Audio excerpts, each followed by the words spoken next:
আল্লাহ ও গো আল্লাহ ক্ষমা করে দাও মাফ করে দাও। আসসালামু আলাইকুম রহমতুল্লাহি ওয়া বারাকাতুহু। আলহামদুলিল্লাহ ওয়াসসালাতু ওয়াসসালামু আলা রাসূলিল্লাহি ওয়া বা'দ। রাসেল মাহমুদ ভাই আবুধাবি থেকে এক সম্মানিতা দিনী বোনের প্রশ্ন এনেছেন যে গ্রামাঞ্চলে এখনও কিছু কুসংস্কার আছে। ধরনটি এমন যে মহিলাদের হায়েজ নিফাস থেকে পবিত্র হওয়ার পরে সেই মহিলার কাপড় চোপড়, থালা বাসন, ঘর, খাট, যাবতীয় যা কিছু আছে, এমনকি যে রাস্তা দিয়ে চলাফেরা করে, মানে সব ধুইতে হয়।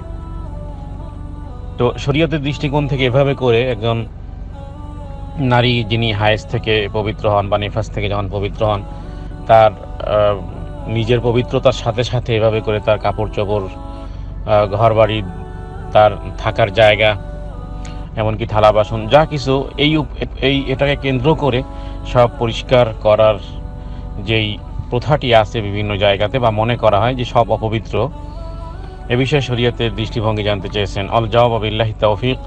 এটি নেহায়েত একটি অন্যায় এবং তাদের প্রতি জুলুমের শামিল এটি তাদের উপরে। কারণ যখন মহিলাদের হায়েজ বা নেফাস থাকে, শুধুমাত্র ওই সময়কালে তারা শুধুমাত্র সালাত তারা ছেড়ে দিবে, তারা রোজা ছেড়ে দিবে এবং স্বামীর সাথে সহবাস করতে পারবে না, বাস এতটুকুই। এছাড়া তারা তাদের ঋতুবতী মহিলার হাতের খাবার, তাদের এমনকি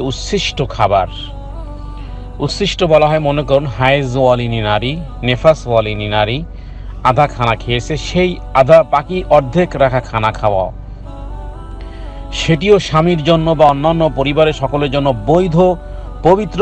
রাসূলুল্লাহ সাল্লাল্লাহু আলাইহি ওয়াসাল্লাম তিনি খেয়েছেন।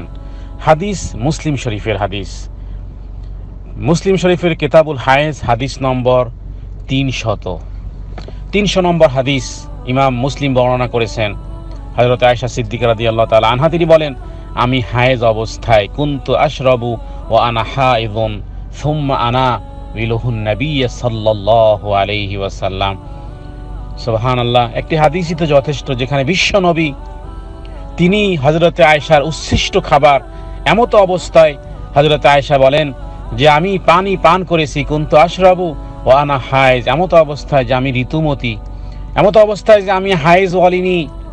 আর সেই পানির মধ্যে, এবং শুধুমাত্র সেই পানি নয়, বরং আমি আয়েশা যেইখানে মুখ লাগিয়ে আমি পান করেছি, বিশ্বনবী রাহমাতুল্লিল আলামিন গ্লাসের হুবহু সেই জায়গায় বিশ্বনবী মুখ দিয়ে পানি পান করেছেন, যে স্থানে আমি মুখ দিয়ে পানি পান করেছিলাম।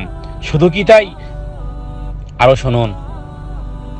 হযরত আয়েশা সিদ্দিকা বলেন যে ওয়ানা হাইযুন সুম্মা আনা বিলুহুন নবী সাল্লাল্লাহু আলাইহি ওয়াসাল্লাম ফায়াদউ ফাহু আলা মাওদি'i ফিয়া।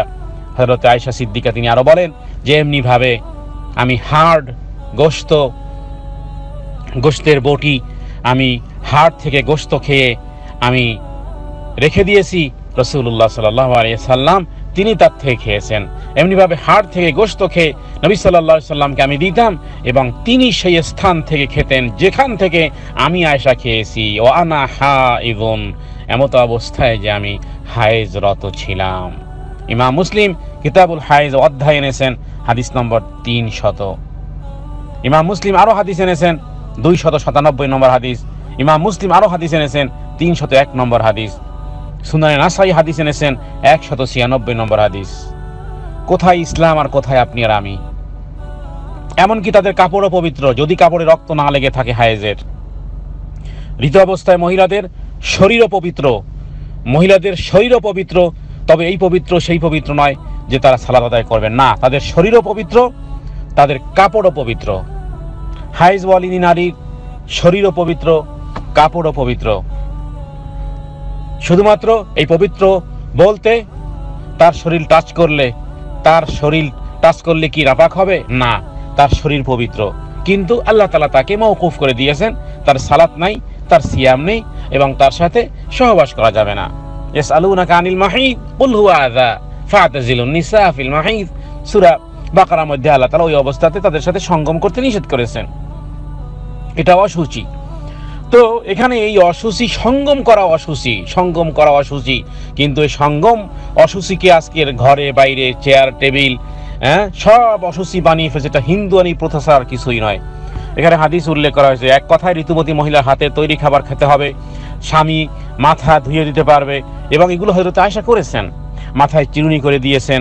এমনিভাবে ঋতুবতী মহিলার উচ্ছিষ্ট খাবারও রাসূলুল্লাহ সাল্লাল্লাহু আলাইহি ওয়াসাল্লাম খেয়েছেন।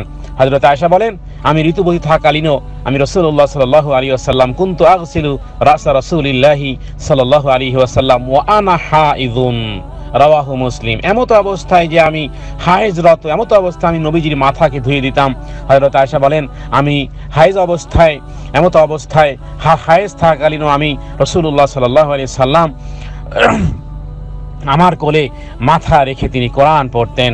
এমতো অবস্থায় হযরত আয়েশা বলেন, ইমাম মুসলিম হাদিসকে এনেছেন কিতাবুল হায়েজ অধ্যায় হাদিস নাম্বার 301। হযরত আয়েশা বলেন, ইয়াত্তাকিউ ফি হিজরি ওয়া আনা হাইযুন ফায়াকরাউল কোরআন, আমি ঋতুবতী থাকালীনও রাসূলুল্লাহ সাল্লাল্লাহু আলাইহি ওয়াসাল্লাম তিনি আমার কোলে মাথা রাখতেন, আমার কোলে মাথা রেখে কোরআন পড়তেন।